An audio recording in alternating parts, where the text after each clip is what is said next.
आज सकाळच्या नाश्त्याला वेगळं काही न बनता इडली बनली होती बरं का. ती इतकी परफेक्ट आणि स्पॉन्जी. त्याच्याबरोबर चटणी बनवायची होती, पण चटणीचं साहित्य नसल्यानं फक्त सांबार बनवायचं ठरलं. परफेक्ट असं बॅटर रेडी झालं होतं, कारण याचं साहित्य मी तुमच्यासारखंच टाकते.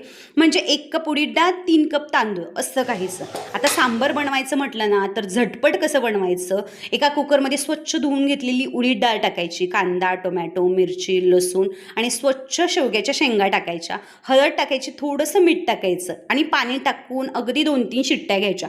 आता आमचा गॅस ना वेळेवरती बंद होतो, मग काय थोड्या वेळ ट्राय केला आणि गॅस चालू करून त्याच्यावरती कुकर ठेवून दिला. 2-3 शिट्ट्या झाल्यानंतर शेवग्याच्या शेंगा बाजूला काढून घ्यायच्या आणि मसाल्यांची छान असा तडका देऊन घ्यायचा. परफेक्ट असं 15 मिनटात आपलं सांबार रेडी होतं. कोथिंबीर टाकून छान असं गार्निश करून घ्यायचं आणि मग नाश्ता करून घेतला.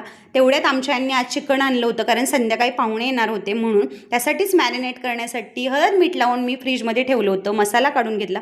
तेवढ्यात बाहेर एवढा भला मोठा पाऊस सुरू झाला होता, त्यामुळं सगळा स्वयंपाक अंधारात करून घेतला. आता पाहुणे येण्याची फक्त वाट बघायची होती, पण 8-8:30 वाजता पाहुणे देखील आले. आता ताटं वाढायचं काम यांच्याकडे दिलं होतं. मस्त असं सगळ्यांनी जेवण केलं आणि असा आजचा दिवस गेला.